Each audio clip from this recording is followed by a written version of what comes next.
त्यांचं जन्मशताब्दी वर्ष सुरुवात होते.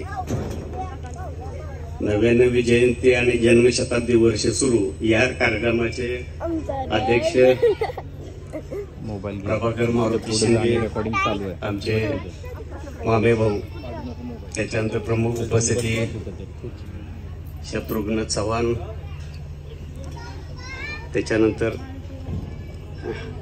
आजचे वक्ते मोरे सर, निखिल महाराज, जे अतिशय चांगलं मार्मिक असं वडील या नात्यासंबंधी एक प्रबोधन वैचारिक करणार आहेत असे त्या करमाळ टेंभुर्णी परिसरातील एक दिग्गज प्रवचनकार निखिल महाराज,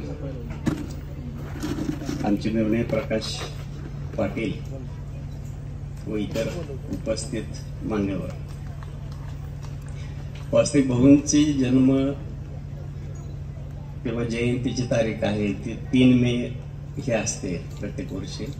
परंतु ह्या वर्षी त्या 3 मेला अक्षय तृतीया, रमजान ईद, परत ग्रामदैवत नागनाथाची यात्रा सुरुवात होते उद्यापासून, आणि लग्नतिथ्या वगैरे असे अनेक कार्यक्रम त्याच कालखंडात असल्यामुळं मग ती तारीख थोडीशी आपण अगोदर घेतली 3-4 दिवस, आणि त्याच्यामुळे मग सगळ्याला सोयीचं यायला ऐकायला होतं म्हणून आपण थोडंसं अगोदर सुरुवात करतो.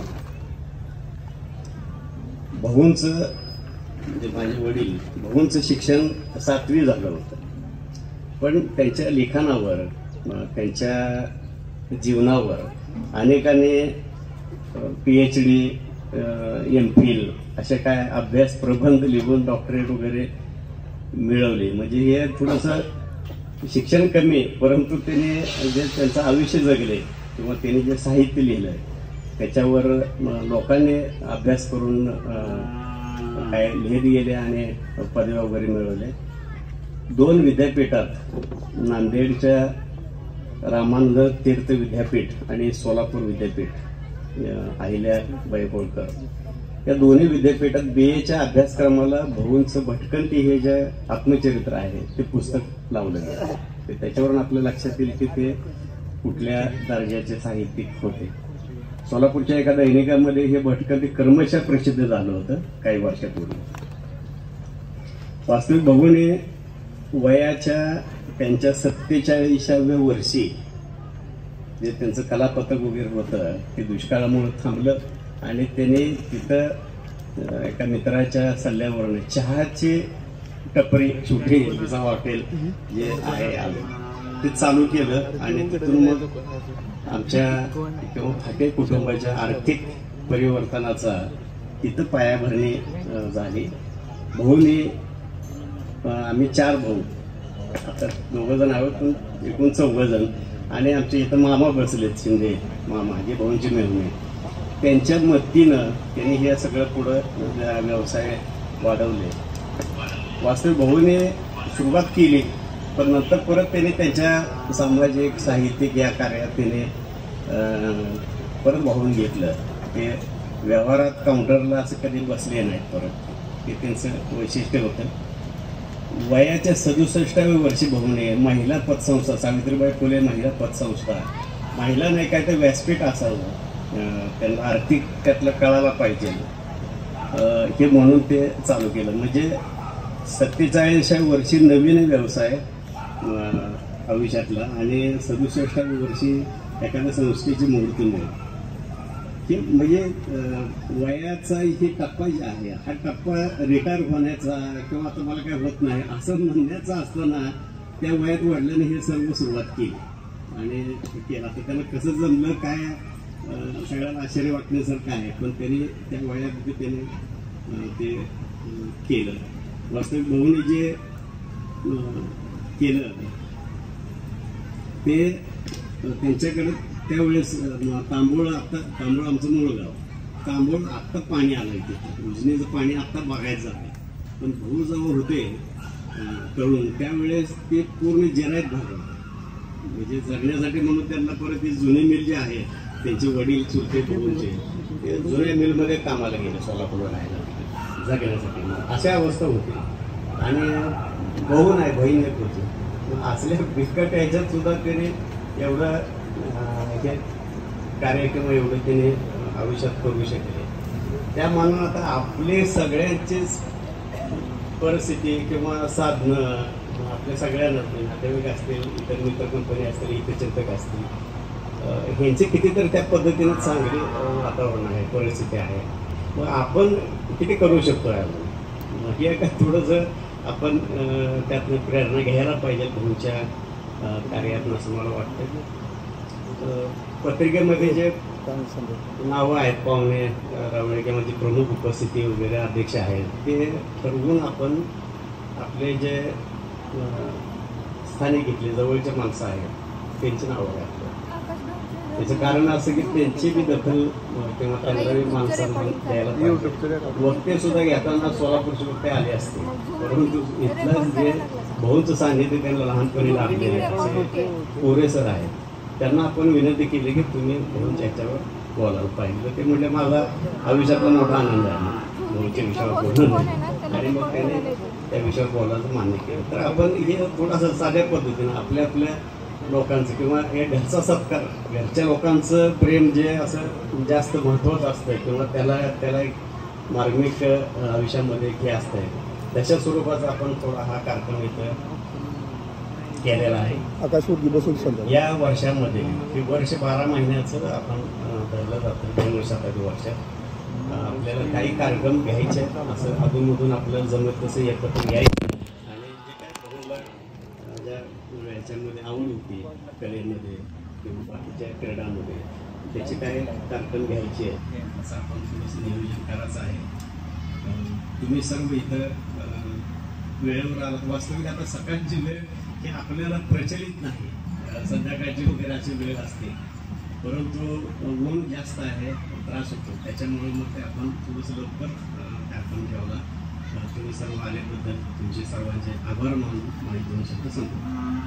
धन्यवाद दादा. या ठिकाणी आपण कार्यक्रमाचे प्रस्तावित, कार्यक्रमाचा उद्देश आणि पुढील कार्यक्रमाचे नियोजन या संदर्भात सांगितलं. धन्यवाद. यानंतर मी आदरणीय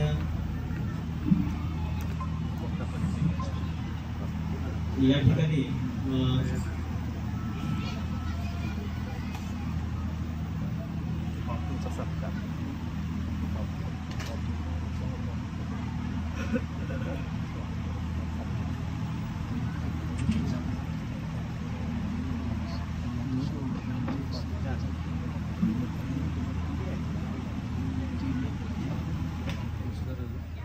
भाऊंचे सहकारी आणि आदरणीय भाऊ शाहीर विश्वासराव फाटे यांच्या नावानं ज्यांनी संस्था निर्माण करून ती संस्था चालू कार्यरत आहे असे संस्थापक त्या संस्थेचे शाहीर बापू पटेल या ठिकाणी उपस्थित आहेत.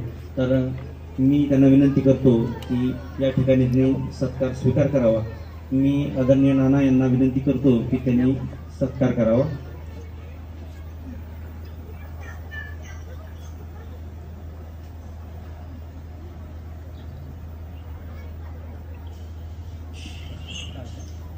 आदरणीय भाऊ यांच्या विचारांना पुढे घेऊन आणि शाहिरीचा वारसा घेऊन पुढे त्यांनी कार्यरत आहेत आणि आदरणीय भाऊ यांच्या नावाने ते संस्था चालवित आहेत. धन्यवाद. यानंतर पूनम फाटे यांना विनंती आहे की त्यांनी आजच्या प्रमुख वक्ते आदरणीय कोरेसर यांचा परिचय करून द्यावा. पूनम पृथ्वीराज फाटे यांना विनंती आहे की त्यांनी सरांचा परिचय करून द्यावा. प्रथम सर्वांना नमस्कार. व्यासपीठावरचे आजचे विचारवंत, आजच्या कार्यक्रमाचे वक्ते माजी प्रमोद कोरेसर हे अतिशय नम्र आणि आदर्शपूर्वक आणि जबाबदारीने वागणारे व्यक्ती आहेत. सरांच्या कुटुंबाची सुरुवात आदर्श चौकातून झाली आणि आज ते जरी दुसरीकडे राहत असले तरी ते आदर्श चौकाशी नाळ जोडून आहेत. सरांची सुरुवात हे अतिशय कष्टमय आणि लॉन्ड्रीच्या व्यवसायातून असलेल्या कुटुंबात झाली. कुटुंब मोठे आणि उत्पन्न जेमतेम असल्याने जेमतेम असूनही सरांनी शिक्षण घेतले. सरांचा स्वभाव त्यांच्या छंदाबद्दल बोलून जातो. त्यांची वाणी एवढी मधुर आहे की एवढी मधुर आहे आणि शब्दसंग्रह एवढा विशाल आहे की वाचनाचा छंद त्यांना खूप वर्षापासून आहे हे आपल्या लगेच लक्षात येते. त्याचबरोबर सरांच्या हजरबाबीपणामुळे आणि भाषेवरच्या प्रभुत्वामुळे सरांच्या सूत्रसंचालनामध्ये फार मोठे नाव झाले आहे. सरांचे एक वैशिष्ट्य आहे ते म्हणजे ते प्रत्येकाशी अगदी लहान मुलांशीही नम्रपणे बोलतात की प्रत्येकाच्या हृदयात ते स्थान निर्माण करतात. तर अशाच्या वक्त्याचा परिचय करत असताना एक शेर मला एक शेर आठवतो. गुरु और समुंदर दोनों ही गहरे हैं पर दोनों में एक ही फर्क है. समुंदर की गहराई में इंसान डूब जाता है और गुरु की गहराई में इंसान तैर जाता है. नमस्कार. धन्यवाद पूनम मॅडम. आपण आदरणीय कोरे सरांबाबतीत खूप छान परिचय करून दिलेला आहे आणि खरोखरच सर्व मोहोळमध्ये अनेक कार्यक्रमात आपण सरांचा आवाज ऐकलेला आहे आणि सरांचे विचार ऐकलेले आहेत. आज मी आदरणीय कोरे सर यांना विनंती करतो की त्यांनी आदरणीय भाऊ यांच्या बाबतीतले विचार या ठिकाणी व्यक्त करावे.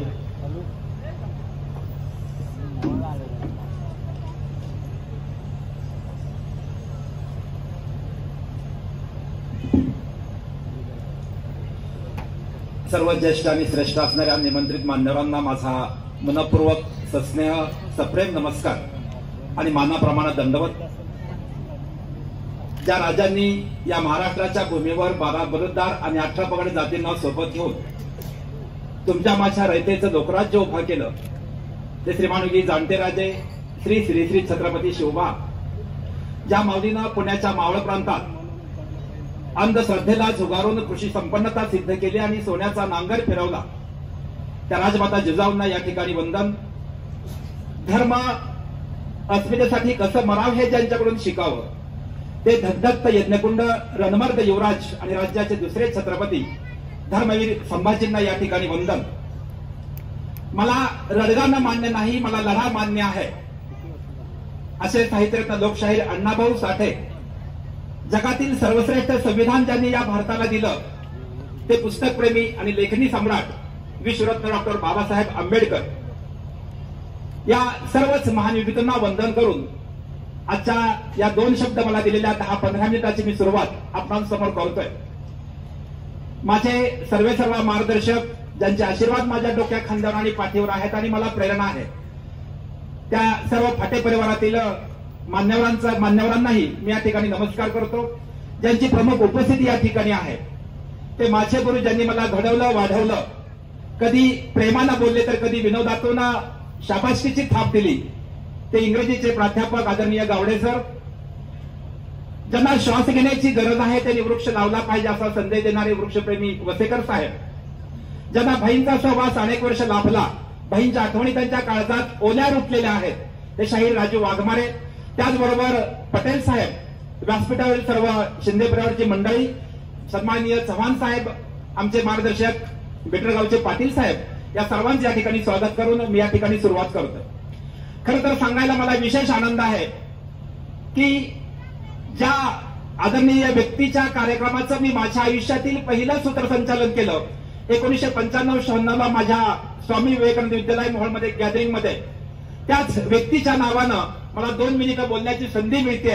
हे खरोखरच माझ्यासाठी वैयक्तिक दुग्ध शर्करा योग आहे आणि माझ्यासाठी भाग्याची गोष्ट आहे. कारण जन्म ऐसा लाभावा, देहाचा चंदन व्हावा, आयुष्य संपले तरी सुगंध दरवळत राहावा. अशी माणसं या तालुक्यात जन्मली हे आपलं भाग्य आणि त्यांची विचारधारा आज महाराष्ट्रात नव्हे तर प्रत्येक विद्यापीठात पुस्तकाच्या रूपातून फिरते.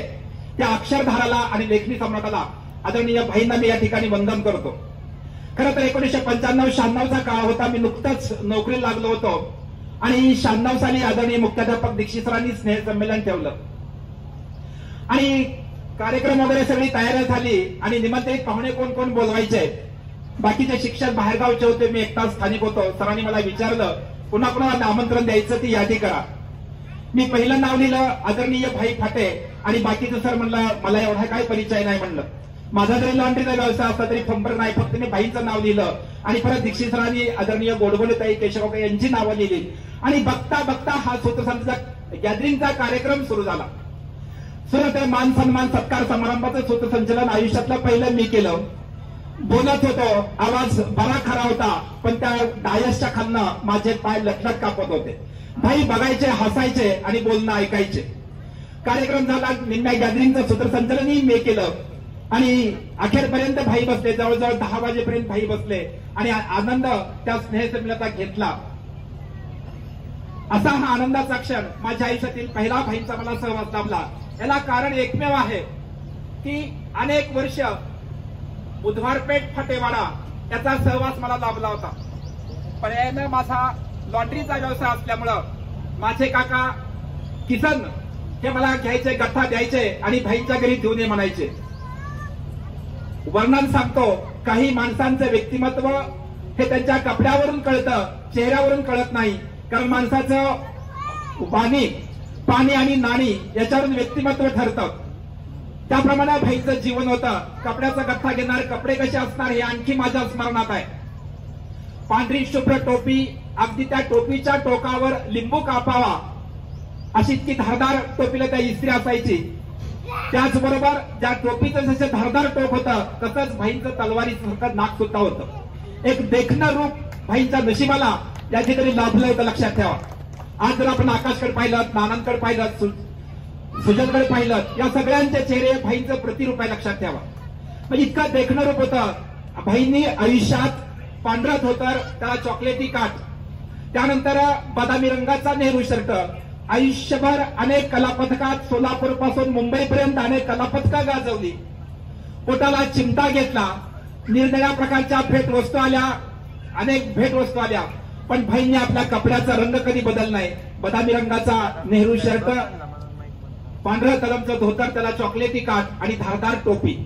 आणि हे मला पाठ झालं होतं. आणि बघता बघता मी 7वीला असेल काळ, तो 78, 79, 80चा काळ असेल.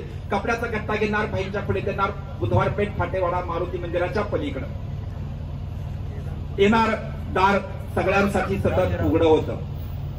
मी जेव्हा जेव्हा भाईंच्या वाड्यावर गेलोय तेव्हा रात्रीचे 10 वाजले, 11 वाजले तरी पहिलं दार उघडं असायचं. तसंच भाईंचं मन सुद्धा सगळ्यांसाठी, मनाची दारं सुद्धा उघडी होती. गेल्यानंतर पहिली खोली भाईंची होती. खोलीत बघितलं की आनंद व्हायचा. ज्याप्रमाणे पुण्याच्या, मुंबईच्या परळच्या दगडी चाळीत डॉक्टर बाबासाहेब आंबेडकरांची 10 बाय 10ची खोली होती आणि फक्त लाकडी खुर्ची तिथे रिकामी होती, बाकी सगळीकडे पुस्तक होती. तसंच या मोहोळ शहरातलं भाईंची पहिली खोली ही सगळी पुस्तकानं व्यापलेली. वर्तमानपत्र, वेगवेगळ्या प्रकारची पुस्तकं, वेगवेगळ्या प्रकारचे पेन त्या टेबलवर 24 तास असायचे. आणि हा माणूस साहित्यिक घडत घडत घडत घडत आज अनेक विद्यापीठात प्राध्यापक लोकांनी PhD प्राप्त केलेली आहे, MPhil प्राप्त केली आहे. विद्यापीठात पुस्तक आहेत. एक तांबोळच्या माळरानावर दुष्काळी भागात परिस्थितीनं 24 तास गंजलेल्या परिस्थितीवर मात करून हा माणूस पुस्तक प्रेमी होतोय, हे आपल्यासाठी भाग्यवानाची गोष्ट आहे. एक सांगू इच्छितोय, खरं तर पुस्तक प्रेमी माणसं ही जगातल्या टाटा बिर्लापेक्षाही श्रीमंत असतात. कारण पुस्तकानं मस्तक सुधारतं आणि सुधारलं मस्तक कोणापुढे नतमस्तक होत नाही. इतकी पुस्तकाची अग्रामर दुनिया या आपल्या शहरात आणि तालुक्यात भाईंकडे होती. म्हणूनच भाई शाहीर झाले आणि भाई झाले. ज्याच्या आवाजात मर्दुमकी आहे, ज्याच्या आवाजात जिवंतपणा आहे, ते शाहीर म्हणून शोभतात. आणि भाईंकडे हे दोन्ही गुण होते. परत दुसरी पदवी त्यांच्याकडे होती. भाई समाजकारण, राजकारण, कष्टकरी, शेतकरी. ज्या शेतकऱ्यांच्या हातात तलवार दिली तर त्याचा नांगराचा फाळ बनवण्याची ताकद त्या अनेक कामगारांकडे होती, शेतकऱ्यांकडे होती. म्हणून भाईंनी कामगार आणि शेतकरी यांच्यासाठी कलापथकातून प्रबोधन केलं. फाटकी ही झोपडी, काळी जमाचे, गुंतले प्राणी या रानात माझे.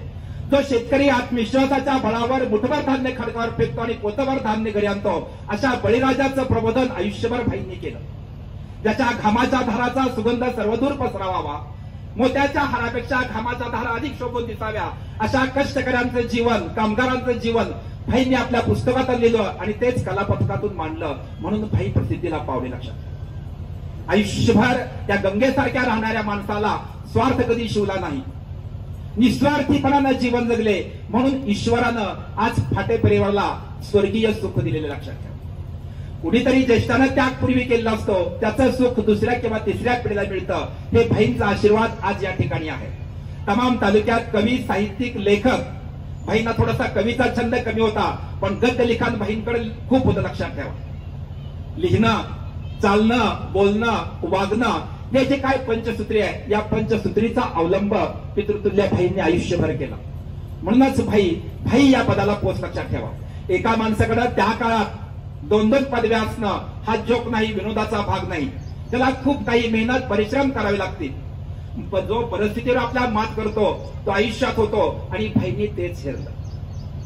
अतिशय गरिबी, चूल पेटायची मुश्किल, ताबोळचा सगळा माळरान भाग, जमीन सावकाराकडे गहाण, पण माणसाला परिस्थिती घडवते लक्षात ठेवा. आदत से मजबूर असं त्याने जीवन जगले नाहीत, तर परिस्थितीनुसार घडले.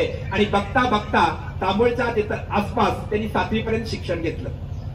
पण परिस्थिती आड आली, पोटात अन्न नव्हतं, त्यामुळे पुस्तकाचं वेळ लागत नाही. डॉक्टर बाबासाहेब आंबेडकर म्हणतात, तुमच्याकडे 2 रुपये असतील तर 1 रुपयाची भाकरी खा आणि 1 रुपयाचं पुस्तक घ्या. पण भाईंकडचं गणित वेगळं होतं लक्षात ठेवा. पोटात अन्नच नव्हतं तर पुस्तकात मन कसं लाभायचं. बघता बघता अभिनय सुचला, वेगवेगळ्या प्रकारच्या कला भाईंच्या अंगात होत्या. आवाजात भाईंच्या सगळ्या प्रकारची सूत्र होती. प्रत्येकाला नम्र बोलणं, चुकलं तरी त्याला व्यवस्थित सांगणं हा गुण भाईंकडे होता. आज फाटे परिवारांकडे तोच गुण आहे. साधा आपला वेटर जरी चुकला त्याला आपलेपणानं सांगायचं आणि आपल्या जवळ बसून त्याला जीव घालायचं. हे परंपरा, हे संस्कार आदरणीय भाईंनी या फाटे परिवाराला दिले लक्षात ठेवा. तो कामगार कुठल्या जाती पंथाचा आहे, कुठल्या वर्गाचा याच्याशी घेणं ठेवत नाही. त्याचं काम कसं आहे, त्याचं काम चांगलं असेल तर त्याला ताटात घेऊन जेवण्याची परंपरा ही भाईंची होती, आणि तीच परंपरा भाईंनी या फाटे परिवारात जपली लक्षात ठेवा. बोलण्यात सुद्धा खूप शब्द असतात, रागावूनही तेच शब्द वापरता येतात, आणि मृदू मायेनं बोलायलाही तेच शब्द असतात. चुकलं तरी भाईंचा आवाजात एक नम्रता होती. पहाडासारखी शाहिरी असणाऱ्या भाईंचा आवाज स्टेजवर अतिशय घुमायचा, पण घरात कुटुंबोत्सव असल्यामुळं घरात भाईंची जीभ आणि त्यांची वाणी अतिशय नम्र असायची. बोलताना मधून मिश्किलपणे त्यांचा विनोद असायचा लक्षात ठेवा. मी कधी कपडे द्यायला गेलो तर म्हणणार, वय ग नागाचं पोरगं आलंय, जमलं तर चहा कर. काय बोलण्यात माया आहे.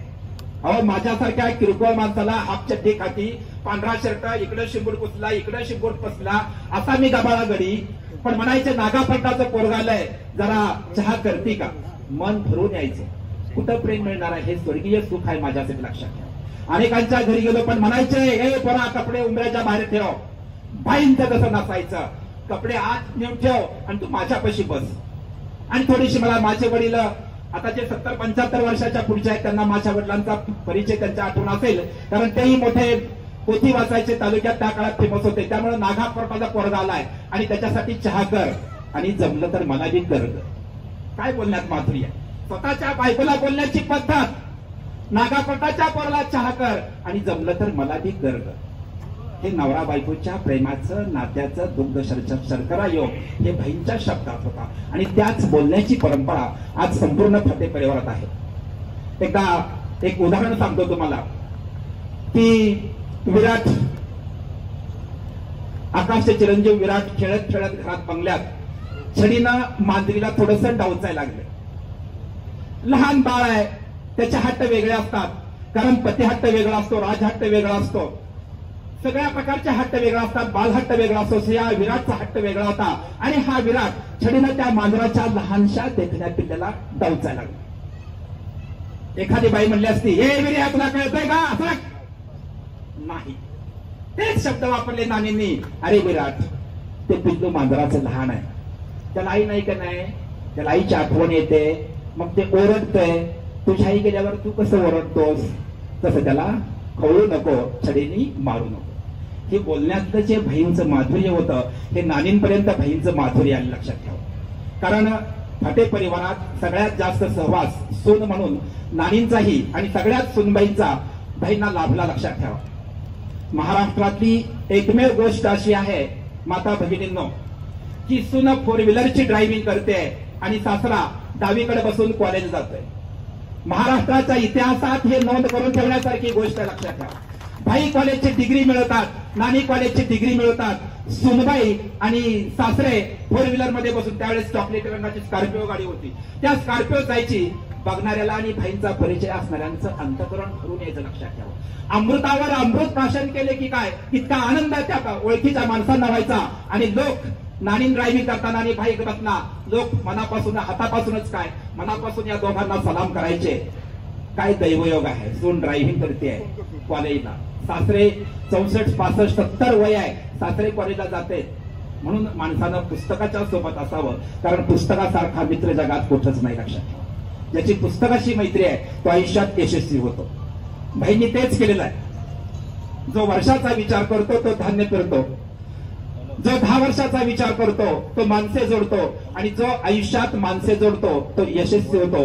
भाईंनी माणसं जोडली, घडवली, टिकवली, माणसांची बाग केली, कलाकारांची मानवीयाळे उभा केली, कलाकारांची कलापथकाची मंदिरं उभा केली, देवालयाची मंदिरं उभा केली, पण कलाकाराची मंदिरं उभा केली. म्हणून आज ही तालुक्यातल्या प्रत्येक कलाकाराच्या ओठावर भाईंचं नाव आहे. आदरणीय पटेल साहेबांना खूप सारी माहिती आहे. लक्षात ठेवा, खूप सारे अनुभव भाईने या ठिकाणी केलेले आहेत. आपल्या मोहोळचे शाहीर शिवाजीराव भांडेवाले त्यांचे सुपुत्र आहेत राजाभाऊ इथं वाघमारे, त्यांना सुद्धा सहवास लागलेला आहे. एक 3-4 वर्षापूर्वी राजाभाऊ वाघमारे अमरावतीला गेले. त्यांचा शाहिरी कार्यक्रम होता आणि बघता बघता त्या राजाभाऊ वाघमारेंचा परिचय झाला. आणि तुम्ही कोण, कुठले? एक साधं उदाहरण आहे. साधं राजाभाऊने सांगितलं, मी मोहोळ, जिल्हा सोलापूर, पंढरपूर आणि सोलापूरच्या मध्ये मोहोळ आहे. ज्या तमाम अमरावतीच्या गावकऱ्यांनी, शहरातल्या माणसांनी राजाभाऊंची चौकशी केली. राजाभाऊंनी सांगितलं, मी मोहोळचा आहे. आपोआप त्या अमरावतीच्या माणसांच्या डोळ्यात पाणी आलं आणि त्यांचे हात नम्रतेनं झुकले. एकमेव शाहीर भाई असे आहेत की ज्यांचं नाव काढताना हात नम्रतेनं झुकतात. असं हे व्यक्तिमत्व अमरावतीपर्यंत पोहोचलं होतं. आणि केवळ तुम्ही कला पंढरीच्या पांडुरंगाचं काय शब्दप्रयोग केलाय सुंदर. तुम्ही कला पंढरीच्या पांडुरंग भाई खाटेंच्या गावचे आहात. आमच्या घरी राहा, मुक्काम करा, तुम्हाला जायला परवानगी नाही. म्हणजे एका माणसाचं नाव नुसतं ओठातून उच्चारलं तर इतरांच्या अंतकरणातून आपल्यापणाचा, मायेचा पाझर तो वाहतोय. असं व्यक्तिमत्व या तालुक्यात जन्मलं शाहीर भाईंच्या फाटेने. बरोबर आहे ना राजाभाऊ? म्हणजे त्या माणसाचा परिचय असो दूर असतो.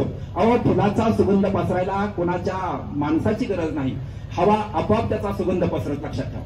तसंच भाईंचं आयुष्य होतं. लक्षात ठेवा, ज्या माणसांची ओळख शब्दानं झाली, ज्यांनी शब्दांना अमरत्व प्राप्त करून दिलं. कारण भाईंचं एक वाक्य असायचं की शब्दांवर प्रेम करा, तुम्ही आपोआप श्रीमंत व्हाल. पैशाची श्रीमंती आज आहे, उद्या नाही. ही चंचल लक्ष्मी आहे, सांगता येत नाही. पण पुस्तकाची श्रीमंती माणसाला घडवते, टिकवते, वाढवते आणि जगण्याचे संस्काराचं बळ हे पुस्तक देते. लक्षात ठेवा. अशा पुस्तकांवर भाईने आयुष्यभर प्रेम केलं. म्हणूनच भाई पुस्तक प्रेमी आणि लेखनी सम्राट झाले. भाईंचं लेखन हे 18 पगड जातींना धरून होतं. शेतकरी, कष्टकरी, कामकरी यांना समोर ठेवून भाईंनी लेखन केलेलं आहे. कसं सुचलं लेखन? काय उद्देश होता लेखन करायचा? या सगळ्या वेदनांची कळ, या लिखाणातलं मिळालेलं बळ आणि परिस्थितीने सोसलेली झळ, या सगळ्या गोष्टी भाईंच्या अंतकरणात रुतल्या होत्या. काही वेदना देणाऱ्या होत्या, काही सुखद करणाऱ्या होत्या. त्यामुळं भाई साहित्यिक झाले. 13-14 वदनात ते लिहिणं.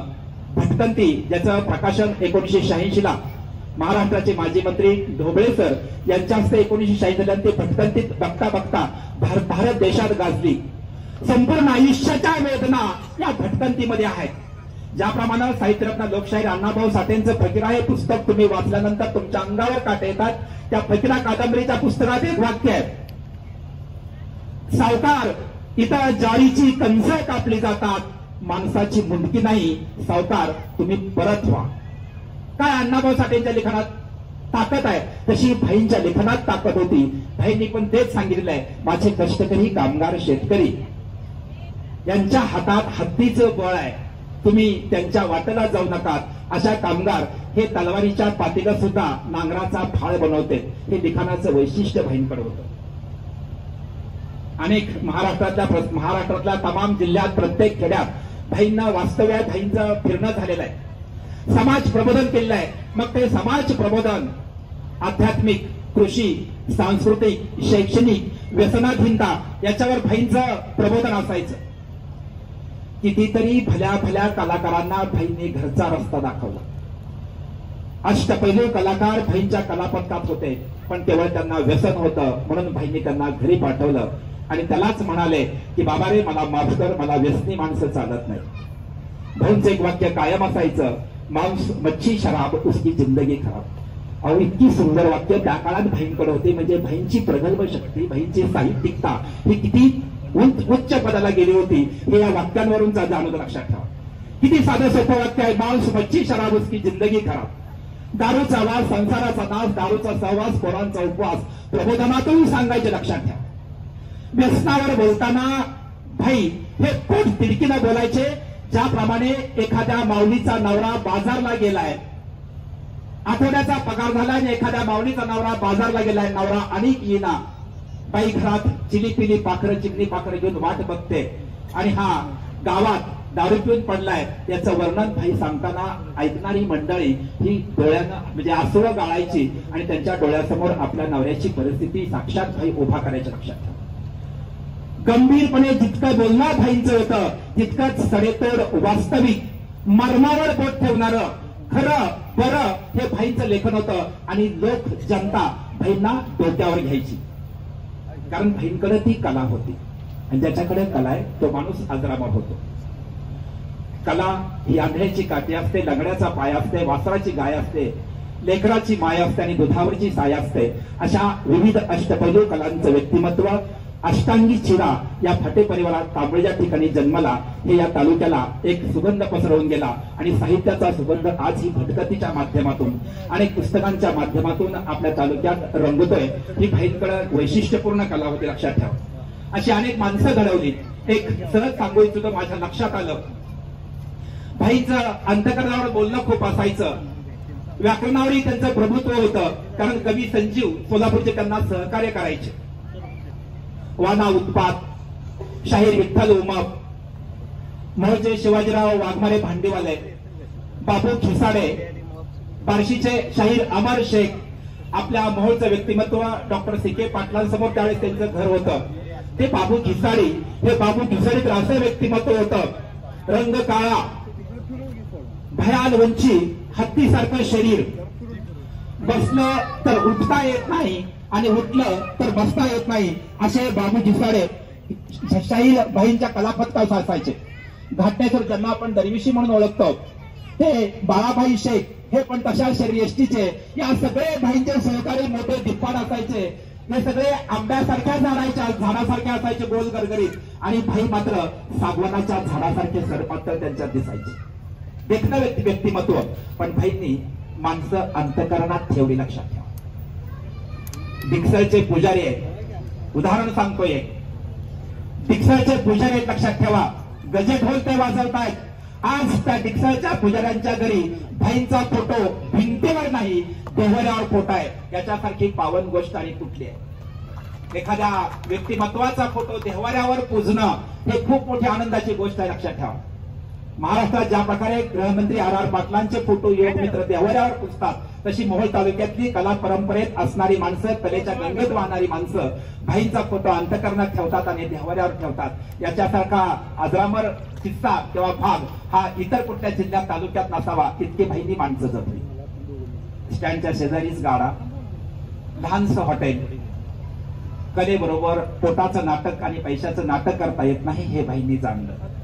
त्याबरोबर एक लहानसा गाडा, भजी आणि चहाची टपरी भाईंनी सुरू केली.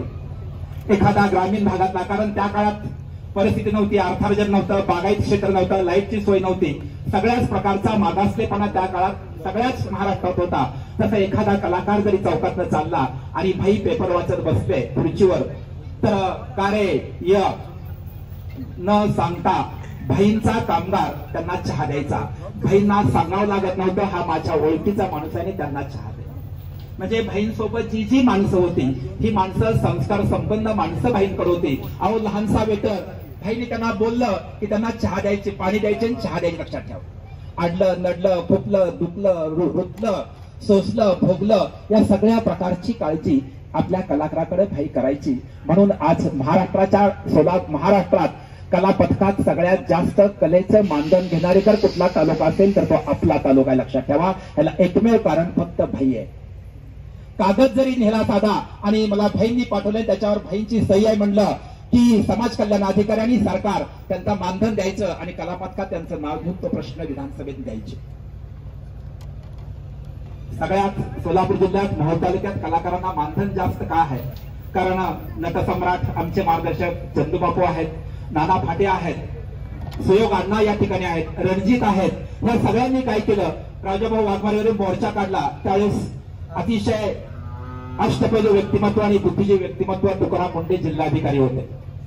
मोर्चा नेला, पेपरला गाजला, इतका पेपरला गाजला की ते पेपरची कात्रण आणि पेपरची बातमी स्वर्गीय आमदार नानासाहेब भारत नाना फालके यांनी ती वाचली आणि चंदूबापूंना नानांना कुणालाही न फोन करता स्वर्गीय आमदार भारत नाना फालकेंनी तो प्रश्न विधानसभेत तारांकित केला आणि बघता बघता सोलापूर जिल्ह्यातल्या प्रत्येक कलाकाराच्या मानधनात एका मोर्चामुळे 750 रुपयाची वाढ झाली. लक्षात ठेवा, महाराष्ट्रात प्रत्येक कलाकाराला त्याची ओळख झालेली, प्रत्येक कलाकाराला 750 रुपये वाढ मानधन मिळाली.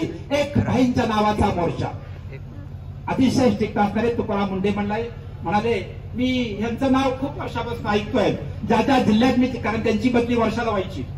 पापड माणूस, स्ट्रिक्ट माणूस, नियमावर बोट ठेवणारा, अगदी बायकोनं बशीत चहा सांडला तरी बायकोला टोकणारे, चहा बशीत का सांडला कपापुरताच भरत जा. ते नवरा बायकोचं प्रेम असतं कपेशसारखंच म्हणून त्यांनी जे सांगितलं असेल तो भाग वेगळा. पण इतका हस्तिक असणारा माणूस सुद्धा बहिणीविषयी आदर करतो आणि मोर्चेतील मोर्चेकरांचं, आदरणीय चंदूबापूंचं, राजू वाघमारेचं